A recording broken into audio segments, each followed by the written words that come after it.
morning. Today is Wednesday. And for today's video, ito yung outfit ko for today.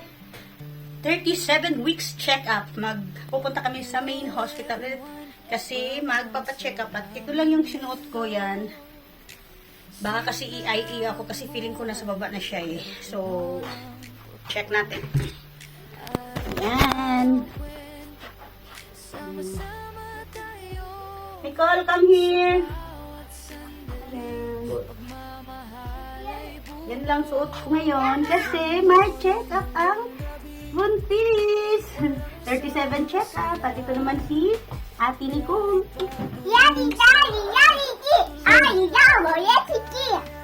Say hi everyone. Hi everyone. Good morning. Good morning.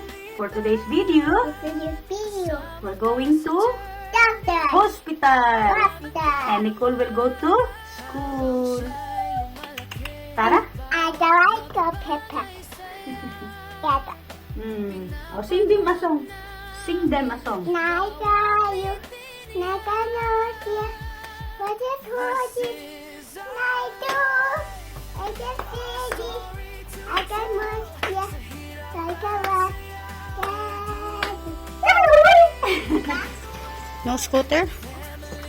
You will take scooter? Tara. Ayun, nasa labas na kami. Papunta na kami sa school ni Nicole. Ida-drop first si Nicole sa school bago kami pupunta sa hospital. Ayan, walking to Nicole's school. And andun yung mag-ama ko.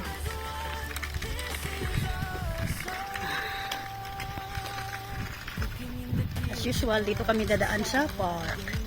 Not park, parang Cornish ba? Where kids can play, people can sit. Ayan. Yan yung mag-ama. Walang away today. Hi! Sige na, you go first. I will walk here, ha? Kaka! You listen to teacher and eat all your food, ha? Papa will ask the teacher. Daming bili ng nanay, no?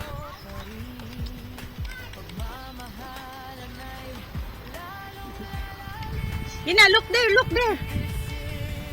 Inauna ko na sila kasi alam mo na, medyo may kabagalan. Mas mabilis si Papa maglakad para baka malate din kasi si Nicole sa nila breakfast. May breakfast time kasi sila.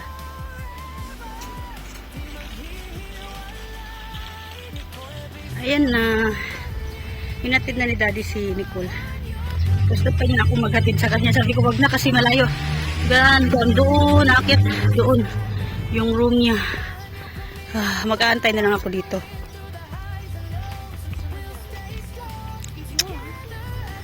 Ayun, nag-heart pa siya. Si Manoy, on the way na kami sa Change the window,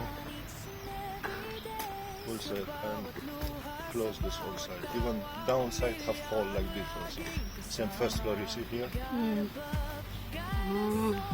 Have hole. Orchid logo. Huh? Orchid in the window. On the way na kami sa hospital, walking to the main road para makapag-book ng taxi.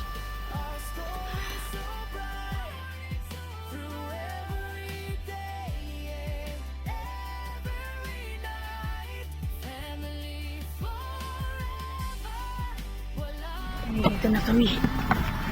Siyempre, CR muna si Buntis. CR muna si Buntis para baka ma-check up tayo nang wala sa oras. Ayan na kami. Diyan ako mga na. Ito yung mga wards. Mga ward. CR muna baka ma-IE tayo ngayon. Andito na ulit kami sa loob. With the PT. Wait, check ang ihi. Ayan. Antay lang kami sa nurse. Kunin yung record ko. Kami pakatang first patient. No? I think we are the first patient or have one. Have one already. See? She bring diaper.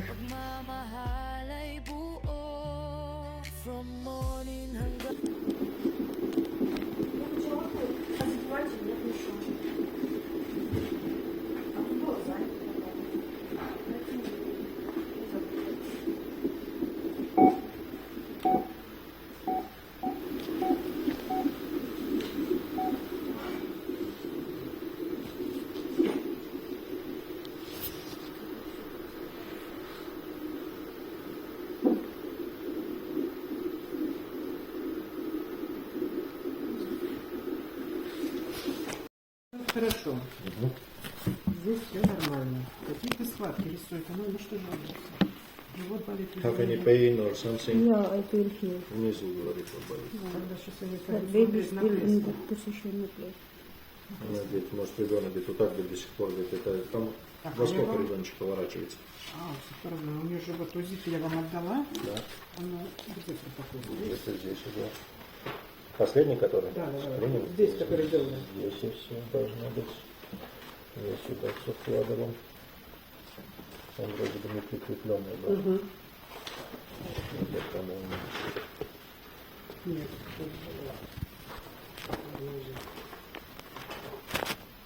Тут уж глава лежал. 3 недели 6 дней. Да, лежал. Ну, сейчас у нас 37 на неделю. Ну, раз болит живот, пойдем посмотрим. Вы здесь сидите, а я не заберу. Guys, pauwi na kami. Yun na, tama. Na-ID ako. Na-ID ako ng ultrasounds. Где правильно? Tapos si baby is naka-head down na daw. So, dahil pag-exercise na hapon. Ito, nandito na kami sa sasakyan. Pauwi na. Mamaya na tayo mag-explain. Pero, camera on top. Ito na kami guys. Aray. Ang ganda ng car. Dress with it. Ang ganda ng car. Hi guys, nandito na ako. Nakauwi na. Ayun. Away ko lang dito sa bahay. Ayan. So, yun na nga. Hindi nga ako nagkamali. Na-IE nga ako. Pagkadating namin doon, isa yun na nga. As usual, yung cardiotograph ba yun? Tawag doon. Tapos, na-IE ako kasi nga, sabi ko, nararamdaman ko siya dito. Tapos, habang kinukunan ako ng ano pala guys, kinukunan ako ng yung heartbeat at baby movement. Ayun, panay galaw ni baby, tapos nag-change position pa siya. Nag-change position. Maya-maya, yung pagkatapos ng cardiotograph ata tawag doon. Cardiotograph, basta yun na yun. Hindi ko maano. Ano siya?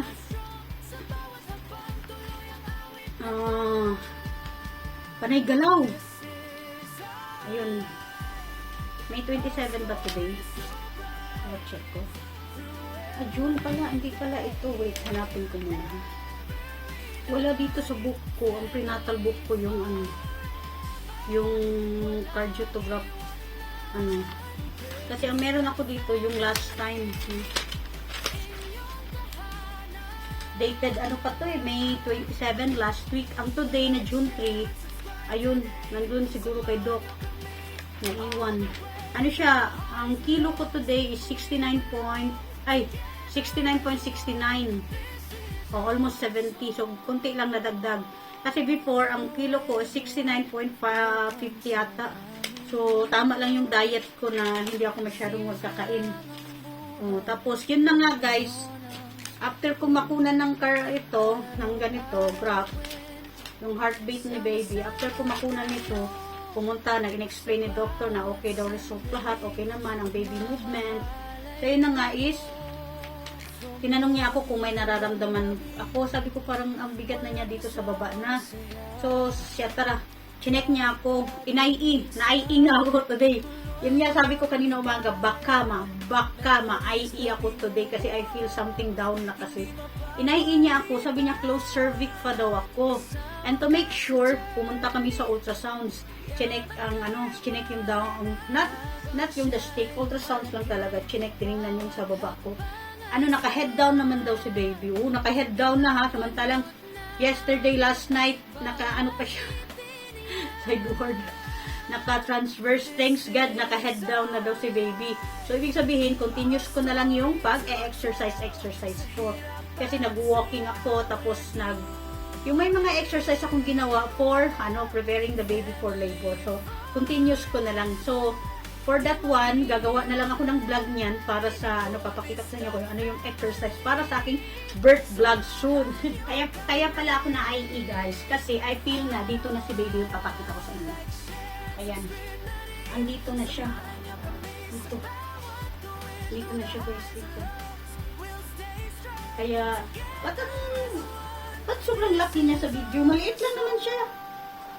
Expanded lang siya sa video, guys, pero maliit lang po to siya. Ewan ko, bakit parang masyadong ganun siya sa video. Maliit lang to, guys, ha. Hindi to siya, ganun lang. Dito, na-feel ko na siya dito. Tapos sabi ng doktor, nakapwesto na daw, naka-head down. Sana hindi siya maglilikot-likot. O, yun, masakit. Ayan. Masyado siyang malaki sa video. Parang ganun na ganun. Ulit lang naman siya, to be honest. So, that's all for today. Thank you for watching, everyone. So, for today's, is 37 weeks na kami ni baby. So, almost, malapit na talaga. Kaya kasi next week, another appointment for 38 weeks. So, hopefully, si baby nasa 2 point something lang. Kasi si Nicole before is nasa 3.2 or 3.5 something siguro. 3.5 ata si Nicole. Hindi ko na matandaan. Basta ganun, nasa 3 something si Nicole. So, I hope si baby ngayon, hindi siya abot ng 3 para hindi ako masyado mahirapan mag-push. Kaya, more on salad diet talaga ako. So, then, that's all for today. Thank you for watching, everyone. Next week ulit, magagawa ako ng vlog for my 38 weeks. So, for today is 37 weeks. Thank you for watching. Please don't forget to subscribe, like, and share. And comment down below. Thank you.